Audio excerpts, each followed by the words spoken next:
Jesús Molinero, que nos va a hablar hoy, que es arquitecto y urbanista, y él viene de Madrid, original de Madrid. Pocas veces se puede uno felicitar tanto de que los de fuera nos ayuden a arreglarlo. Es decir, esta es una frase que nos decían a nosotros a veces los ayuntamientos, cuando ibas a Isla o a Castellales o a Ollambre, y que decían que tengan que ser los de fuera los que vengan aquí. Parece que es una ley natural. Es decir, efectivamente, el elemento de fuera ve de una manera más rápida y más global lo que nosotros no vemos a veces. Entonces hay que agradecerle, porque realmente es pues una gran suerte el que haya decidido residir en Cantabria. Él trabajó de arquitecto municipal de Santoña, también después en los servicios de urbanismo de la comunidad, ha sido decano del Colegio de Arquitectos, y hay que decir que a su favor está el haberse implicado y comprometido en campañas y en actitudes valientes desde su sabiduría técnica de gran relevancia, que no voy a mentar, en lo que suponen movimientos ciudadanos contra determinados abusos urbanísticos. Eso es un bien absolutamente singular, puesto en una época en la que muchos colegios y colectivos profesionales miran para otro lado y evitan hablar claro al poder. Y sin más, pues decir que muchas gracias por estar aquí, por lo que nos aportas, y va a empezar a hablarnos, como sabéis, la ponencia suya, que nos gustaría que después hubiera un tiempo a ser posible, la mitad o así, un poco más o menos, para que opinarais, plantearais pues distintos aspectos, dudas o cualquier tema sobre esto, y recordaros que al final siempre servimos un vino con buen chorizo, buen queso y un poco de picoteo para, en fin, refrigeraros un poco el tedio del aquí. Así que muchísimas gracias, y sobre todo Jesús, porque Blas Lastre, que lo hemos dicho alguna vez, es una suerte tener a una enciclopedia viviente, quizá una de las pocas personas con un dominio completo de todo lo que pasó, todos los procesos urbanísticos que han pasado, que están pasando ahora mismo en Cantabria. No mucha gente lo sabe y él sí lo sabe. Entonces es una suerte que esté con nosotros aquí. Bueno, buenas tardes, gracias por venir. Gracias, Carlos. Mis dos abuelas ya fallecieron, con lo cual tantos halagos y tantos me deja totalmente abochornado. Sobre todo porque yo no sé tanto. Yo soy arquitecto nada más, no soy geógrafo, no soy historiador. Suelo mirar, cuando ando por el mundo, cuando voy andando suelo mirar y luego acumulo y relaciono cosas. Pero mi nivel es bastante bajo, por lo tanto la charla que voy a dar hoy en día no es una charla de mucho contenido científico ni de peso específico, sino que es sencillamente una serie de cuestiones que me preocupan, que como bien ha dicho Carlos, como yo lo veo Cantabria desde fuera, hay gente que dice que no me gusta Cantabria, lo que pasa es que los de fuera tenemos otra manera de referirnos a ella. Desde luego sí le prometí a mi mujer que el día que me ocupara de los bolos me iba, pero lo demás sí que es un tema, y de todas maneras, pues por defecto personal y profesional, pues el tema del territorio siempre me ha gustado. No se trata de dar soluciones, no las tengo, no me corresponde darlas además también, porque el territorio es un tema, y la ordenación del territorio es un tema de generaciones, de colectivos sociales, pero lo que sí pretendo es, bueno, contaros lo que yo pienso de este tema para que surja un poco el debate, surja un poco la discusión, porque a veces oyes cosas muy raras de qué es ordenación del territorio. Desde luego, en Cantabria sigue sin hacerse, a pesar de que cuando se aprobó el Estatuto de Autonomía de Cantabria en los años 80, a principios de los 80, una de las competencias que asumía Cantabria era precisamente el urbanismo y la ordenación del territorio. Estábamos en el año 81, 83 más o menos, y hasta ahora no se ha hecho nada en concreto, excepto el POL, como veremos después, que es una de las figuras de ordenación del territorio y que se hizo pues también de aquella manera y por algunos motivos. Sí es cierto, si no me falla la memoria, que en la primera legislatura, en el primer gobierno de Cantabria, con Ángel Díaz, entre otros, sí existía una Dirección General de Ordenación del Territorio, algo parecido, que intentó empezar a trabajar sobre este tema. Se derivó hacia un plan especial de costas que suspendió licencias en la costa durante un año, lo que sea, pero que luego se quedó ahí aparcado, y que fue un poco la referencia que en su momento dio lugar al POL como una manera de controlar todo el desarrollo y el desorden que empezó a producirse en la costa. De todas maneras, vamos a hablar ahora de eso. La verdad es que a la hora de hablar de ordenación del territorio parece como si fuera un invento nuevo. Y desde mi punto de vista, ordenación del territorio siempre ha habido y siempre hay. Porque es la manera de usar el territorio que tiene la sociedad en cada momento determinado y tiene por lo tanto un cierto orden. Será más equilibrado o menos desequilibrado, será más justo o menos justo, pero siempre hay un orden.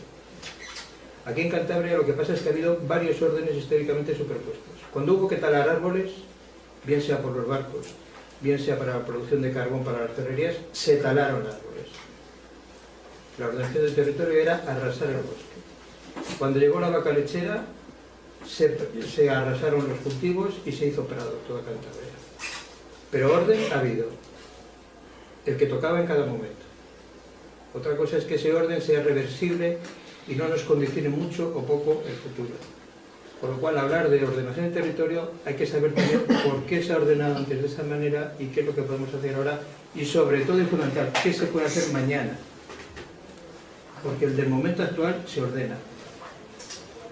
Si es para hacer viviendas, se ordena para hacer viviendas, porque es el poder el que ordena el territorio. Teóricamente y política y en Cantabria tenemos, pues en la propia ley de Cantabria 2/2001, es cuando ya de una manera más formal se habla de ordenación del territorio.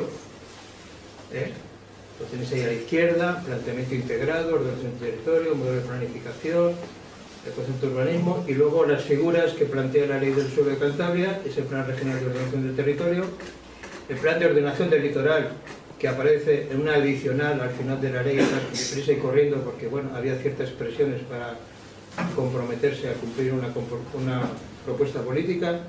Las normas urbanísticas regionales, que podían haber sido una buena herramienta para muchos municipios de Cantabria, si no de ordenación del territorio, sí de control del territorio, pero que están muy deslavazadas y con muy poca énfasis.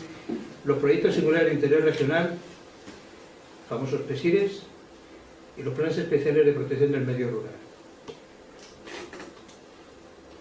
En el preámbulo de la ley tenéis la definición que es académica de lo que es ordenación del territorio. Ojo con ella. Expresión espacial de la política económica, social, ambiental de toda la sociedad. Se habla de política, no se habla de diseño ni de ecología. De política y de economía. La ordenación del territorio son las dos patas en las que se tiene que apoyar, la política y la economía. La otra pata del tehuelte es el propio territorio. Y ambas dos cosas y el territorio dependen de la sociedad que las sustenta y que las da sentido. Por lo tanto, es un problema social, no es un problema técnico, que se tiene que expresar en una política y en una economía determinada. O sea, cómo queremos vivir y cómo nos vamos a ordenar para vivir de esa manera sobre el territorio que ocupamos. La sociedad que en ese momento está. Hay una ventaja fundamental en esta ley del suelo 2/2001. Es la única vez en toda la historia de Cantabria que es una ley que se aprueba por unanimidad de todos los partidos políticos. Fue una oportunidad de oro que no se seguirá trabajando. No se ha vuelto a hacer nunca y es uno de los perjuicios. La ordenación del territorio no se hace en una legislatura ni en dos, se hace en generaciones de población, en 20 años, y por lo tanto hace falta un sentido común y una unidad de los poderes políticos y económicos difícil de conseguir hoy en día en esta región. Es una ley además que tiene ya como 11 o 12 modificaciones de su contenido. Los propios PESIRES fueron recurridos por un partido político en contra de los otros partidos políticos, el POL también fue recurrido, en fin, una vez que se aprobó la ley del suelo de Cantabria, la batalla política de partido empezó a funcionar y por lo tanto está todo muy mediatizado y controlado. De todas maneras, entrando en faena, Cantabria, como todo el mundo sabe y es evidente, es una comunidad autónoma de las 17 que hay en España, uniprovincial, que curiosamente, desde cuando éramos, por lo menos un servidor, cuando era pequeño y estudiaba geografía, Santander pertenecía a Castilla. Y de repente se desgaja de Castilla. Parece que es que la historia no vale para nada o las situaciones, bueno, es uniprovincial, eso tiene sus problemas, sus ventajas y sus problemas. Ventajas, que tiene una propia administración y que puede tomar decisiones sin tener que consultarlos teóricamente con los de alrededor. Desventajas, que somos 500.000 habitantes mal contados y que es una masa humana escasa para poder gestionar y dar forma a muchas cosas. Todos sabemos más o menos cómo es Cantabria, su distribución en valles, su zona norte hacia el mar Cantábrico, que es toda la rasa litoral, su zona sur con los valles de Campó, al otro lado de la cordillera, y su singularidad de Liébana como una especie de comarca claramente definida desde el punto de vista geográfico, físico y cultural. Para mí, estos mapas en donde se representa Cantabria exclusivamente me ponen muy nervioso, porque claro, esto parece una isla. No somos una isla. Cantabria no es una isla, aunque hay gente que mentalmente, desde mi punto de vista, la tiene asumida como una isla. Tiene otra cuestión también, que también todos conocemos, su clima particular, precisamente la España húmeda, pero al mismo tiempo una temperatura controlada, con una humedad determinada, etcétera, etcétera, que la hacen singular y que es lo que ha ido marcando su territorio, su paisaje y su manera de vivir y las costumbres de sus ciudadanos. Esa imagen idílica de Cantabria, incluso en el año 84, que ya ha llovido, pero que no se ha llovido tanto, este texto está en el preámbulo de un libro que es una guía turística hecha por la Caja de Ahorro de Cantabria. Fundamentalmente no hace falta que le leáis entero, porque leáis el último párrafo, que es en donde define a Cantabria como una provincia equilibrada, con un clima benigno, con un paisaje idílico y con una actividad económica totalmente equilibrada tanto en el sector primario como secundario como terciario. Tiene buena agricultura, tiene pesca, tiene industria, tiene servicios, es perfecta, es el ideal. Esto todavía se escribía públicamente en el año 84. Y además se repartía, porque era la Caja de Ahorro de Cantabria. Era la publicidad de Cantabria. La provincia equilibrada, tranquila, el paraíso. De ese paraíso, pues realmente nos queda algo menos. Porque evidentemente, y hay aquí personas que saben mucho más que yo de esto, el sector primario pues estaba constituido por lo que estaba constituido. Pero el obrero mixto, el pequeño agricultor, el pequeño ganadero, que a tiempo parcial se dedicaba también a la industria, a la construcción, a otra serie de actividades, con lo cual era medio ganadero, medio agricultor, que una vez que se entra en el mercado común europeo no puede sobrevivir con 8 o 10 vacas y por lo tanto toda esa cabaña y todo ese sistema de trabajo en la agricultura se va al garete. Entre otras cosas porque tampoco se organiza en cooperativas, no se sabe o no se quiere controlar la posibilidad de desaparición de ese sistema agrario. En la industria, y ahí está el ejemplo del hoyo de Torrelavega, precisamente por eso te digo esta filmina, estaba basada en industrias muy primarias o muy caducas, en el sentido que era la minería o la industria pesada, que evidentemente la minería, en cuanto sacaba la veta y sacaba el filón, pues sacaba la mina y toda la gente se va a la calle directamente, que es lo que pasó con la mina de Riofil. O sea, no es una industria que tenga proyección, que tenga capacidad de adaptarse y de transformarse en el tiempo, sino que está en función de la extracción de la materia prima y cuando esto se acaba y se acabó. Y la gente sobra. Lo mismo puede pasar con Esniaz en este momento, lo mismo puede pasar con Solvay, que está un poco más arriba. En cuanto a estos pozos se agoten, que aquí es donde está sacando la sal Solvay, Solvay no vale para nada. Todo esto también eran industrias que se basaban en el uso de mano de obra numerosa. Precisamente ese mixto que hablábamos antes, que atendía las vacas por la mañana para bajar a la fábrica rápidamente a palear carbón o a palear piedra para los hornos de Solvay o para la pirita de Asturias de Decir. Obrero, por lo tanto, industrial muy poco cualificado también, con muy poca capacidad de transformación y que no ha sabido adaptarse a que de repente estas industrias dejen de funcionar o, como pasa con Solvay, o se mecanizan y se automatizan, de tal manera que Solvay de 2.000 trabajadores ahora tiene 500 y está pensando en 200 para producir más incluso, pero con sistemas mecánicos y automáticos. Es decir, toda la mejora que se produce en la industria de Cantabria significa mano de obra a la calle, porque se mecaniza y se automatiza el trabajo. En esa situación de transformación del paisaje, de la Cantabria equilibrada, pues de repente surgen ideas de manera más o menos puntuales, algunos diríamos que alocadas, como puede ser transformar una mina en un parque zoológico. Evidentemente ahora nadie discute el parque de Cabárceno, pero nadie sabe cuánto cuesta, ni cuánto ha costado. Y si echáramos números, no sé si seríamos capaces de pagarlo, porque no se sabe, o no se quiere saber. Dame cuenta, por ejemplo, que los teleféricos que se están montando en este momento, la condición del contrato es absolutamente leonino, de tal manera que el concesionario nunca va a tener pérdidas porque las va a sufragar siempre la Administración de Cantabria. Así monto yo negocios también. Es una bandera, es un atractivo turístico y con eso justificamos todo. No hay orden. Hay órdenes, pero no hay orden. Lo mismo nos pasa en situaciones en donde deberían de intervenir, se debería de dialogar distintas administraciones, distintos grupos económicos y políticos y sociales para tomar decisiones.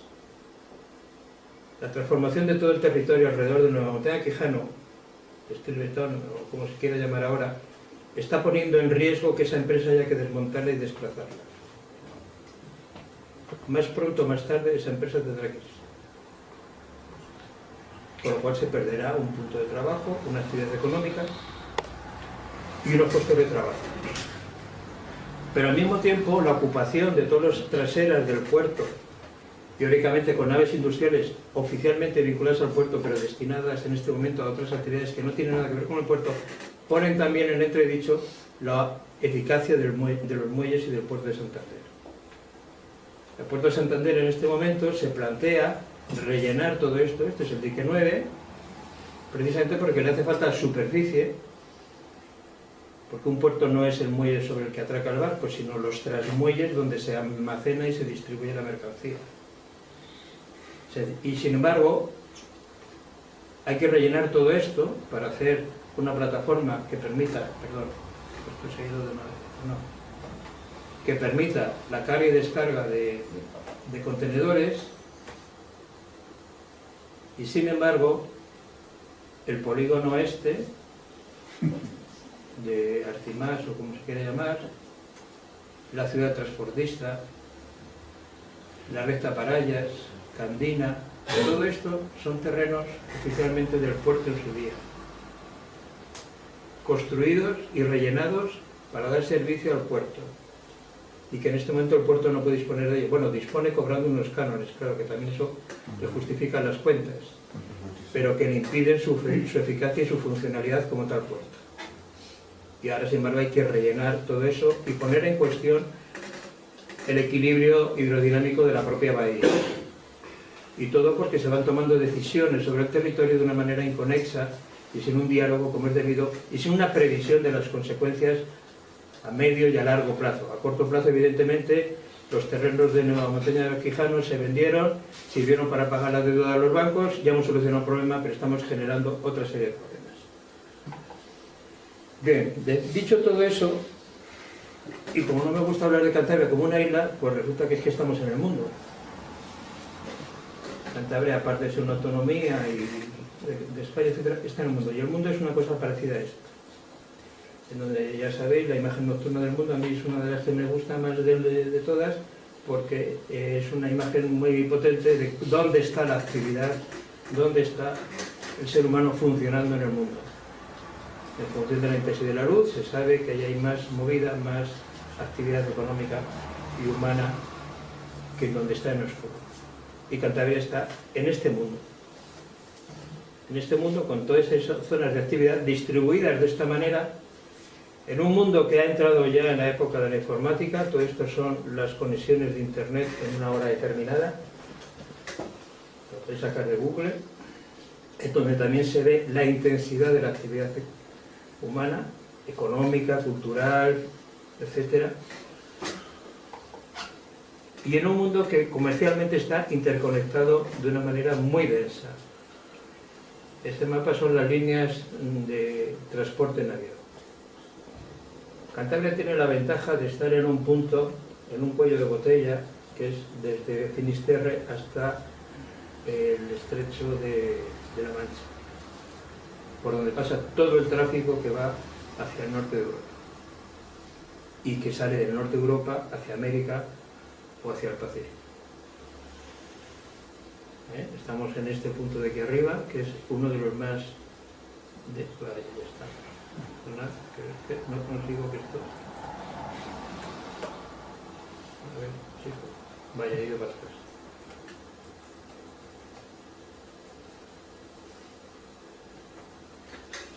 Estamos aquí arriba. Bueno, yo me marco con el dedo. Sabéis todo de geografía, no lo veo claro. Y estas cosas hay que tenerlas en cuenta a la hora de ordenar el territorio de Cantabria. Alguno pensará que esto está muy lejos, que esto es muy grande, pero es que esto influye. Es que si no estás en este mundo, no estás en el mundo.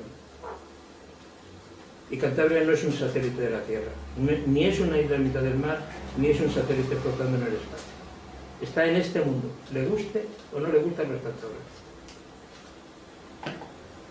Y además también estamos en este otro mundo, que es Europa. Somos una de las regiones de Europa. Y esos colores demuestran el desarrollo económico y la potencialidad económica y la actividad humana de cada una de las regiones de Europa. Y desde luego no es el rojo oscuro, fuerte, marrón, sino que estamos en una especie de color sepia, de color ocre clarito. Estamos como en la mitad de la barra. No somos azules, pero andamos por ahí, en la mitad, en el equilibrio. Si os fijáis, nuestros vecinos del oeste son más claritos, están más para afuera, y los del este son más oscuros. Y eso también hay que saberlo. Y los de abajo, los del sur, son azules. Y Europa funciona de esta manera. Tiene muy claro dónde está la actividad económica. La banana azul. La banana, que va desde Milán hasta Manchester, generalmente se queda en Londres, pero bueno. Perdón, otra vez. Y tiene que ver, perdón, ese no. Las otras zonas, estamos en el arco atlántico, según Europa, pero sobre todo me interesa que veáis lo que es la parte derecha de este esquema, en donde los desarrollos, los grandes ejes de conexión potenciales, como dice la leyenda, se van hacia Moscú, se van hacia San Petersburgo, hacia Kiev, hacia Bucarest, hacia Ucrania, Georgia, etcétera, etcétera. Donde está el petróleo, donde están los cereales, donde está el gas. Estas zonas que están ahora muy calentitas y con mucha diversificación, pero que realmente Europa es deficitaria en alimentación, en cereales, es deficitaria en gas y en petróleo, y le hace falta esos mercados. Mientras que los que estamos hacia el oeste, como puede ser España o Portugal, pues les interesamos menos. España, si acaso interesa, ya lo veis ahí, desde Sevilla, pues para cruzar el estrecho de Gibraltar y poder entrar a África. Estas cosas vienen en la estrategia territorial europea. Esto no es un cromo que viene una chocolatina, sino que esto es lo que han pensado en Europa de cómo debe desarrollarse Europa y cómo debe equilibrarse y cómo debe ordenarse el territorio de Europa. Aquí tenéis el mismo esquema, pero ya más dinámico, en donde forma círculos, un eje transversal, y ahora ya se entra a España por Barcelona, no por Bilbao ni por el arco atlántico. Se entra a través del Mediterráneo. Del arco mediterráneo que forma Barcelona con Marsella, con Génova y que baja hasta Valencia. Tiene que ver con los puertos. Aquí estamos en Europa y por lo tanto esto nos afecta también y hay que tenerlo en cuenta. Estas son precisamente una categorización de las distintas regiones de Europa, están todas y cada una tiene un color que en función de sus características, de si es una región urbana, si es una región rural, si es una región policéntrica o tiene un único centro urbano, etcétera, etcétera. Cantabria está en esos azules, que es unas regiones rurales bajo influencia metropolitana. Y ya nos vamos a ver. Una vez que hemos dejado Europa, nos vamos a España. Esta es la propuesta de red transeuropea de febrero del 2002 que presentó el Estado español para la civilización europea. Teóricamente son las autopistas de las autovías que se pretende o se quieren hacer o que ya existen. Curioso, la autopista del Cantábrico, que ya está cerrada, gracias a Dios, aunque en este dibujo todavía está ahí en puntos al principio de Asturias, pero ojo con la línea azul paralela a ella que va por Burgos y León y compañía, la autopista del Camino de Santiago. Eso ha sucedido que la autovía del Cantábrico, que en principio era un eje fundamental europeo, por eso es una E8 me parece que es, y que iba a servir para transportar desde Galicia hacia Europa por la frontera vasca e incluso del norte de Portugal, desde Oporto, Vigo, Santiago, Coruña, etc. Ese transporte, independiente de la salida típica de Benavente, está saliendo por esa autopista del Camino de Santiago hasta Burgos, y de Burgos ya sube a la frontera o bien baja hacia el Mediterráneo.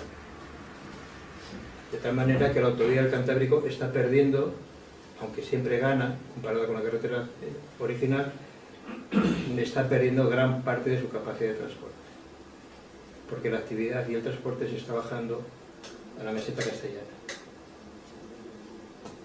Estos son los nuevos caminos y las cosas se colocan a lo largo de los caminos. Igual que los antiguos hacían la casa al lado del camino, y los pueblos y los comercios, las tabernas se ponían al lado de la carretera, la actividad económica se coloca al lado de los caminos, de los nuevos caminos que son las autopistas. La propuesta de trenes de alta velocidad, basta ver la distancia del ferrocarril propuesto entre Bilbao a Santander o de Santander a Palencia para más o menos saber lo que debería de suceder por pura economía. Sin hablar ya de relieves, ni de diferencias de cotas, ni de pendientes, ni de longitudes necesarias para radio y curvaturas, ni nada. O sea, metro lineal de vía necesaria que hay que hacer de Palencia a Santander o de Santander a Bilbao. Y a ver quién decide aquí cuál es la mejor o la peor solución. Porque además, pues no sé si hay que bajar a Palencia o hay que bajar a Bilbao. Pero evidentemente, esta región, en función de que el ferrocarril de altas prestaciones baje a Palencia o vaya a Bilbao, la ordenación de esta región es absolutamente distinta. Completamente distinta. Son dos Cantabrias diferentes en función de por dónde transcurra el tren de altas prestaciones. Es un elemento fundamental a la hora de definir cómo se ordena esta región. Por lo menos desde mi punto de vista. Puertos. Evidentemente, a pesar de estar en ese cuello botella, pues los puertos de Galicia parece que tienen poca densidad de mercancías. Gijón ha dado un repunte porque está descargando todo el carbón del norte de España que se consume en las térmicas del norte. Pero fijaros bien todo lo que pasa en el Mediterráneo y sobre todo lo que pasa en la bahía de Algeciras. Aquí faltan los puertos que está haciendo Marruecos, enfrente. Precisamente porque aquí entra todo, la mercancía que viene del Atlántico, cruza el Mediterráneo y de toda la mercancía que viene del canal de Suez y sale hacia el Atlántico. El estrecho de Gibraltar sí que es un auténtico cuello de botella. Y Santander pesa lo que pesa. Los gallegos, que son más finos que nosotros, aunque parezca mentira, en el concierto de Coruña-Ferrol, pues están haciendo un gran puerto de contenedores en el Abra del Ferrol. No por casualidad, sino para conseguir asumir todo ese transporte de contenedores que venga hacia el norte de Europa y poderlo desplazar luego por carretera o por tren o bajarlo hacia el Mediterráneo a Valencia. Lo del Santander Mediterráneo pues ahora es Ferrol Mediterráneo, por ejemplo. Aquí habría que jugar con todos esos puertos, en lugar de, pienso, en lugar de tirarnos los trastos a la cabeza, de que todos estos puertos, incluido el de Burdeos, se hicieran complementarios entre sí para acumular entre todos las mercancías que llegaran a Europa. No tuvieran que pasar el Canal de la Mancha y llegar hasta arriba. Y los barcos transoceánicos pudieran hacer el recorrido mucho más corto.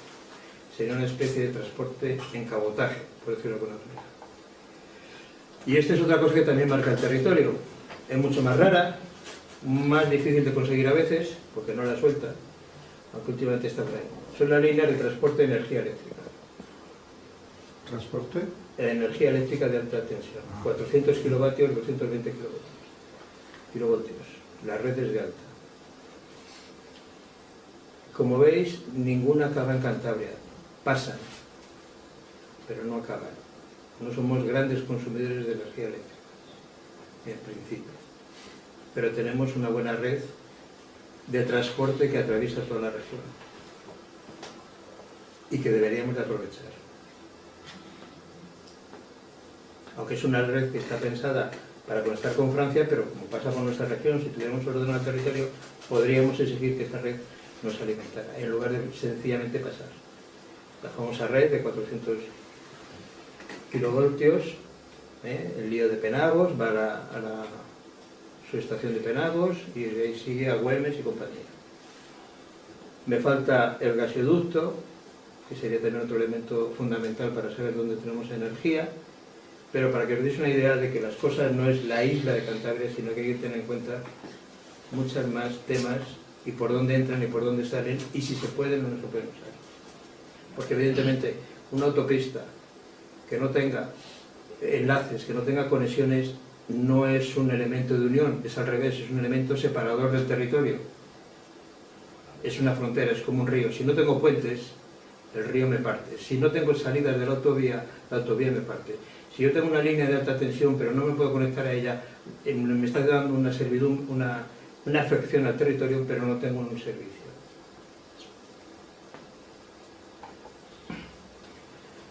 Volviendo otra vez también a España, esto es España también en cuanto a actividad económica y actividad social. Las luces de por la noche. Y evidentemente, Santander y Torrelavega, bueno, ya está. No voy a tocar la pantalla más. Sabéis que están ahí arriba, según se ve la pantalla, a la derecha es Bilbao, la gran zona de Bilbao, y a la izquierda de Santander está Avilés, Gijón y Oviedo, allí montado el tridente asturiano, y entre medias pues ya ves que hay 100 y pico kilómetros oscuros, sin actividad. Y de Santander Torrelavega hacia abajo, pues tenemos Burgos, que está ahí solito, a 100 y pico, y Palencia, Valladolid, también a 100 y pico kilómetros. Es decir, Santander y Torrelavega están en un auténtico vacío territorial, con respecto a las fronteras, salvo por el este, que conectamos con los vascos.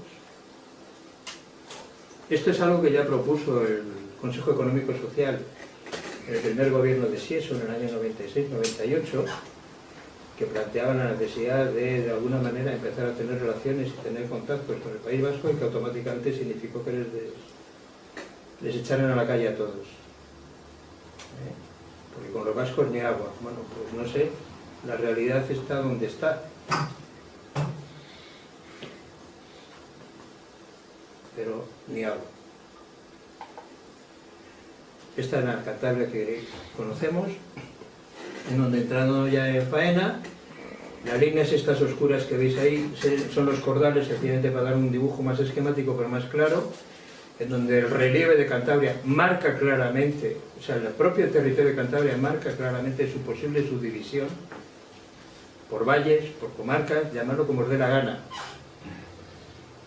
Pero el propio relieve determina ya en Cantabria, esto no es la Mancha, no es el desierto del Sahara, no es Arabia Saudita, es Cantabria, que tiene sus valles con sus ríos y por lo tanto sus cordales que delimitan el territorio. Y luego la llanada del frente marítimo, de la zona marítima, que es donde está toda la actividad, por donde circulan las carreteras, por donde circulan los trenes y poco más. El territorio ya marca su vocación, su tendencia de uso. su relieve no lo dice. Esto es de una encuesta que se hizo precisamente cuando el POL, lo que piensa la gente, es un resumen de las contestaciones a la encuesta de lo que piensa la gente de Cantabria sobre el territorio de Cantabria y sobre su ordenación. No estamos superados en cuanto a capacidad de acogida, hay fuertes desequilibrios entre los municipios, el suelo rural de transformación al desarrollo, el gran peso que adquiere la segunda residencia, las comunicaciones bajo desarrollo industrial son las carencias más importantes, el medio natural y el potencial paisajístico es uno de los activos principales de Cantabria, y pues eso, que el planeamiento deficiente y no resolutivo, ausencia de modelo territorial y que deben establecerse directrices autonómicas. Aquí, por ejemplo, hay uno que es de fuera de Cantabria, me vais a permitir una licencia. Cuando aquí la gente habla de la falta de comunicaciones de Cantabria, que es un tema como un mantra, Santander Mediterráneo, las carreteras, siempre hemos estado olvidados por la administración central en cuanto a las comunicaciones, los vascos tenían carreteras y tal. Me gusta decir que Cantabria en su momento tuvo las mejores comunicaciones de España. Fue casi de las primeras regiones que tuvo ferrocarril. Y luego tuvo muchos ferrocarriles mineros, de los cuales no queda prácticamente huella. Y muchos puertos, porque eran cargaderos de minerales. Es decir, había una burguesía potente dedicada a la minería y a la exportación de mineral como materia prima, que se ocupaba de tener sus buenos transportes, y el resto de transporte le importaba 3 carajos, si se me permite la expresión. Y como era la burguesía que mandaba, Cantabria no se comunicaba con la meseta ni con los demás. Cuando hizo falta comunicarse con la meseta, que existía el canal de Castilla y eran las harinas. Se acabaron las harinas y el siguiente grupo hizo su ordenación del territorio, volcado a la minería, volcado a la destrucción del territorio, a la excavación y al relleno, a talar los bosques, a traer el eucalipto. El eucalipto no viene para pasto de papel, el eucalipto viene como puntales para las minas, y a montar cargaderos de mineral en Puerto Calderón, en Comillas, en Casturdiales, en todos los sitios, porque era el negocio. Y había muy buenos transportes, pero dedicados exclusivamente a esa actividad. De eso se habla muy poquito. A lo mejor porque afecta a nombres y apellidos de familias conocidas. En ese análisis que se hizo en el POL, pues también están esos sectores básicos a impulsar, nuevas tecnologías, actividades industriales y turismo, y dentro de ello la formación, actividades I+D, es decir, las cartas a los Reyes Magos que todos somos capaces de rellenar y de hacer en cualquier momento. En la estrategia se apoya en el atractivo del medio natural, en sistemas de generación y difusión de innovaciones tecnológicas y mejoras conexiones exteriores de gran capacidad. Desarrollo sostenible con un plan de ordenación territorial que incluyera el potenciamiento de la industria y las nuevas tecnologías, la mejora de las infraestructuras de comunicación y a su vez conserve el medio ambiente. Es decir, conseguir todo, no está mal. Y el mundo rural, potenciación de la reforestación con especies autóctonas y desarrollo del turismo rural y agricultura y ganadería ecológica. Esto era la encuesta del POL que se hizo en el 2004, estamos en el 2015 y más o menos seguimos donde estábamos. Y la otra realidad de Cantabria es esta. Aquí tenéis lo que está en la superficie, de alguna manera. No se nota mucho, pero hay unos puntitos rojos que son todos los bienes de interés cultural que tiene Cantabria y que de alguna manera determinan el uso del suelo en su entorno. Está el Camino de Santiago y el Camino de Lebaniego, que es esta línea roja que viene por aquí en Liébana, pues son los caminos lebaniegos que conectan al de Santiago, y los puntitos rojos y esas esferitas son todos los bienes culturales. Las manchas naranjas son los suelos de alto valor agrológico, lo verde son las zonas protegidas, bien sean parques, LIC o cepas o lo que sea, y los rayados son todos los bosques de utilidad pública. En el cuadro tenéis las superficies. El 52% de la superficie son montes de utilidad pública de Cantabria. Esto da para hacer una política forestal como es debido, ¿eh? Por lo menos en teoría. Por lo menos en teoría. Aquí están evidentemente metidos los robles, las hayas, los eucaliptos, etcétera, etcétera, etcétera. Pero esto es lo que hay. Esto es sencillamente información, ¿eh? No está manipulado. Una información que teníamos cuando trabajaba en la administración, lo pusimos. Y las playas, pues la tenéis arriba. Digamos que estas son las potencialidades que tiene el territorio, así a bote pronto. No, disculpa, perdón, a todos, disculpa. La otra potencialidad, pues son dónde están las personas y cómo se comunican. Y entonces tenemos también una característica que tiene su parte buena y su parte mala. Cantabria tiene una estructura poblacional macrocefálica. El eje Torrelavega-Santander es donde está prácticamente el 50% como mínimo de la población de Cantabria. O si no está más. Posiblemente el 60 o el 70. Con lo cual tenemos una alta densidad en muy pequeña parte del territorio y el resto del territorio está prácticamente vacío. A mano derecha tenéis toda la conurbación del Gran Bilbao. Ahí hay 1,5 millones de habitantes a escasos 30 kilómetros de la frontera o del límite con Cantabria. Los bilbasores, que dicen los de norte, lo que son. Pero luego les venden los prados, ¿eh? Se quejan de ellos, pero les venden los prados para que se hagan casas. También es interesante ver, bueno, siguiendo el curso de la carretera de ferrocarril, está el núcleo urbano de Reynosa. Fuera ya de Cantabria hay otro núcleo urbano que es chiquitito de momento, se llama Aguilar de Campó, dedicado a hacer galletas, hoy por hoy, pero que tiene una gran superficie de terreno llano y de secano, es decir, de bajo valor, alrededor de él. Y os puedo asegurar que a Aguilar de Campó llega el tren de altas prestaciones. ¿Llega? Llega, ahí llega, porque cuesta muy poco hacerlo desde Palencia. Y además esa carretera que une Aguilar de Campó al otro círculo grande que es Burgos, también se hará. Y esa será la nueva carretera Santander-Mediterráneo. No la de dos mares que se pretendía hacer por arriba y que era muy costosa, aparte de entrar por el valle de las comunidades. Pero Aguilar dará problemas al sur de Cantabria, más tarde o más temprano, porque tiene una gran potencialidad de desarrollo industrial, por suelo barato, fácil y muy barato de transformar, con buenas comunicaciones en este momento y con mejores comunicaciones el día de mañana. Hacia Asturias está Llanes, por debajo en Palencia no hay nada, y donde hay más población, pues ya lo tenemos en el País Vasco o el norte de Burgos, pero vamos, Miranda de Ebro y compañía. Esto es Cantabria un poco más desmenuzado, en donde esa conurbación de Santander, Torrelavega, pues ya se distribuye por Piélagos, por Astillero, por Camargo, por Riocín, por Cartes, es decir, los municipios están alrededor. Tenemos la conurbación también de alguna manera, cierta densidad en la zona de Laredo, Santoña, Castro, y sigue siendo Reynosa con el medio, que son esos dos que están ahí. Y alrededor, como veis, de Cantabria, la gran zona sur de Cantabria está vacía y las grandes zonas norte de Burgos y de Palencia pues también están vacías.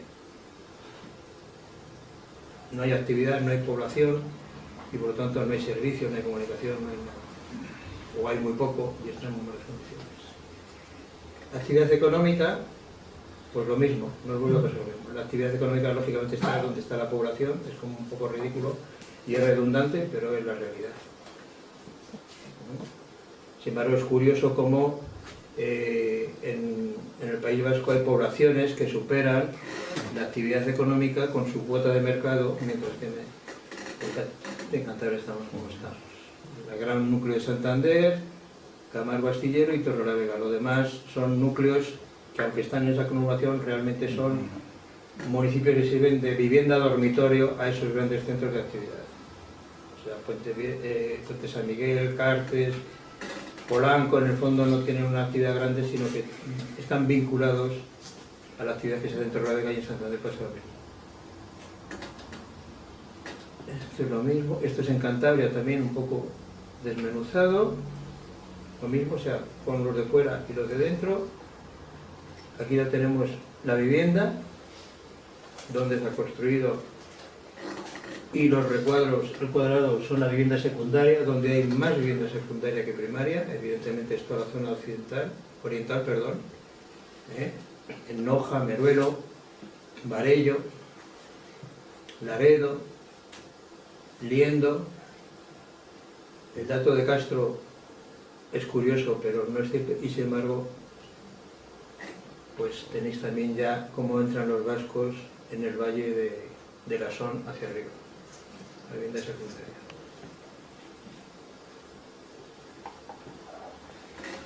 Alojamientos turísticos, que es otra actividad que teóricamente es el futuro de Cantabria.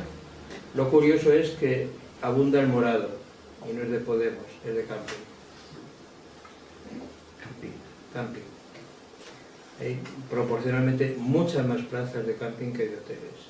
Aunque sean camping trufados, esos camping que la tienda es de ladrillo y de uralita, pero bueno, son camping, no son hoteles. Es decir, no tenemos una industria hotelera como para presumir de ella, o por lo menos para sentirse muy orgullosa de ella, sobre todo teniendo en cuenta la climatología de Cantabria, donde pues tener un agosto que no lleva o otro agosto que hay inundaciones. El tema del camping es un poco complicado. A la hora de pensar en Cantabria, en cómo distribuirla, cómo partirla, cómo funcionar con ella, pues claro, ya hay cosas que ya la han distribuido y ya la han partido, ¿no? Entonces, si cogemos las áreas sanitarias, pues Cantabria está distribuida en estas 4 áreas sanitarias.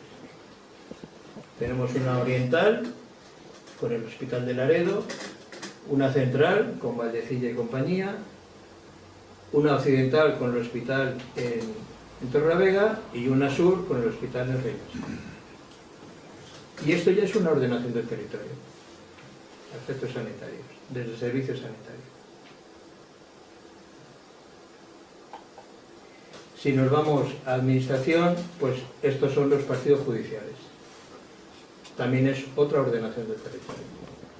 El Partido Judicial de San Vicente, que coge incluso Líbana, el de Torrelavega, el de Reynosa, el de Santander, el de Medio Cudello, el de Santoña, el de Laredo y el de Casturiales. No deja de ser otra ordenación del territorio ya hecha, otra distribución del territorio. Y el otro problema que tiene Cantabria, o la otra condición que tiene, es su población. Y evidentemente no tenemos población de renovación, estamos envejeciendo a marchas forzadas. Esta es la pirámide del 2012 aproximadamente. Las edades, los cohortes. Y si nos vamos a valles, pues tienen esta distribución. Por ejemplo, el Valle de la Son pues tiene una población envejecida. La Besaya, realmente en los valles interiores la población envejecida es mucho más grande. La pirámide es muy chata. La copa, como lo llamo yo, es mucho más chata por arriba que la general. En los valles interiores hay un envejecimiento muy grande. Pasa en todos, más o menos. Menos en la costa oriental, en donde, bueno, en este momento por el empuje de Castro y compañía, pues hay una población media de edad y menos vejera, menos viejos. Pero en todos los demás, como veis, las cortes de mayores de 50, 70 años son bastante extensas. Este es otro tema. ¿Cuánto vale Cantabria? ¿Cuánto produce Cantabria realmente? ¿Cuánto pesa económicamente Cantabria en España? Ahí lo tenéis. En 1980 el Producto Interior Bruto era del 1,2 y en el 2004 es el 1,1. Está bajando. Es una de las comunidades que baja. Canarias sube, Baleares sube, Aragón sube, Andalucía sube, pero Cantabria baja. Y por cápita, pues lógicamente, a pesar que tiene poca población, pues también baja.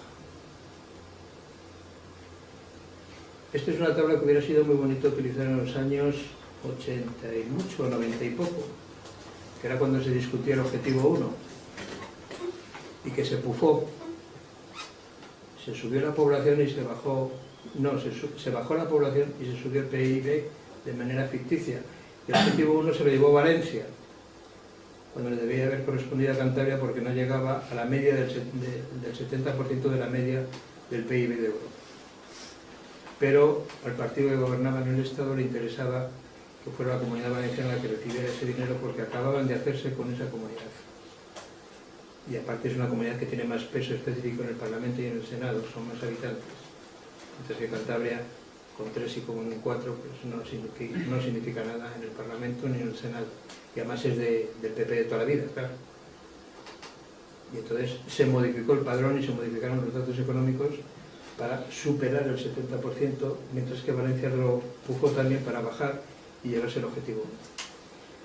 Fue una pérdida de una gran financiación económica que le habría venido muy bien a esta región.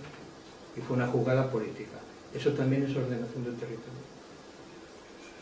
Saber de dónde se consigue el dinero y cómo se consigue el dinero. Aquí lo tenéis más o menos, cómo funciona el PIB de Cantabria y el PIB de España. En este momento estamos por debajo. Cuando existe este cuadro, que es el 2012, seguimos bajando. ¿Y cómo lo hacen nuestros vecinos? Pues nuestros vecinos llevan ya 20 años con esta historia. Hicieron primero un PROC y luego han hecho unas directrices de ordenación del territorio. Gobierne quien gobierne el País Vasco, esto se mantiene, tema muy importante. Han hecho una distribución de sus provincias o de sus diputaciones por comarcas, no por ayuntamientos. Es la primera vez que digo la palabra ayuntamiento, es que no quería hablar de ellos. Y luego cada una de esas comarcas tiene que desarrollarse mediante un plan territorial parcial, cumpliendo las directrices de ordenación del territorio, pero ajustándose a sus características singulares y particulares, tanto de territorio como económicas, como de población, como de deseos de futuro, etcétera, etcétera. Y llevan ya 20 y tantos años trabajando así. Gobierne quien gobierne. Esto no mueve ni Bildu, vamos.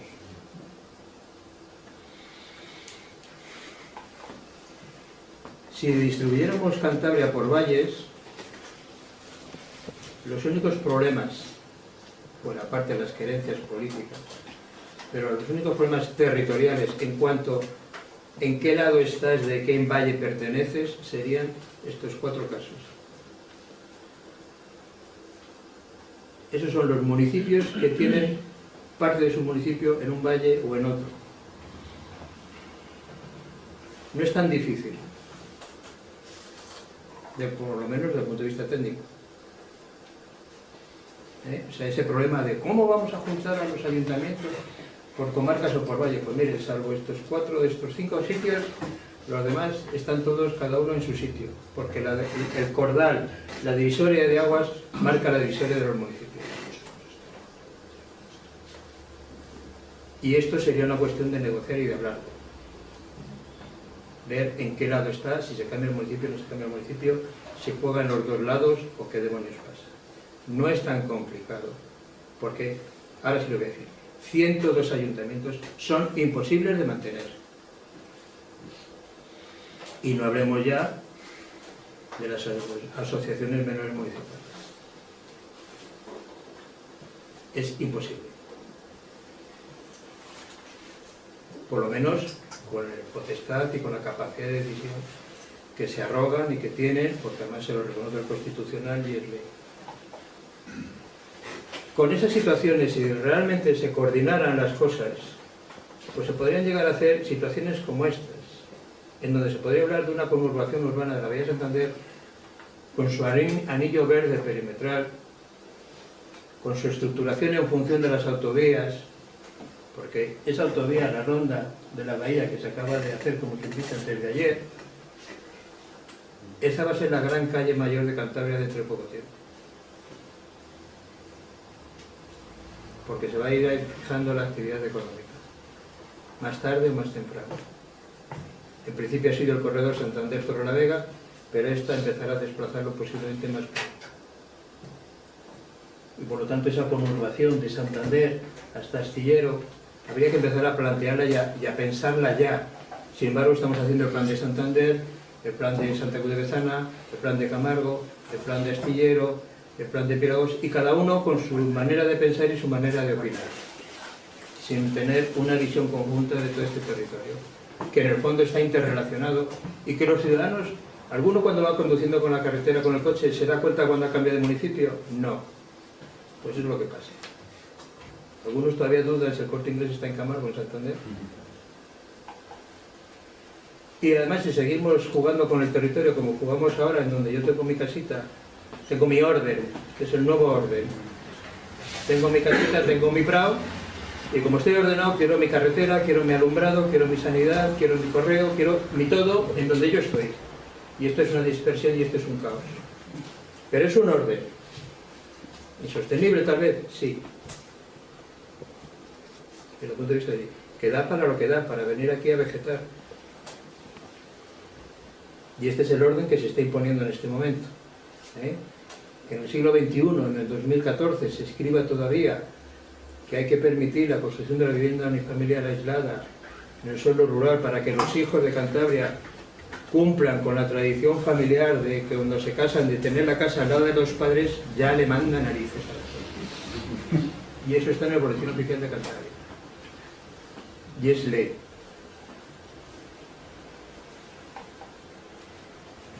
Y bueno, este es un paisaje que no es de Cantabria, pero es de cómo demuestra cómo un paisaje se puede mejorar y se puede hacer una obra de arte con él. Si se respeta y si se sabe valorar.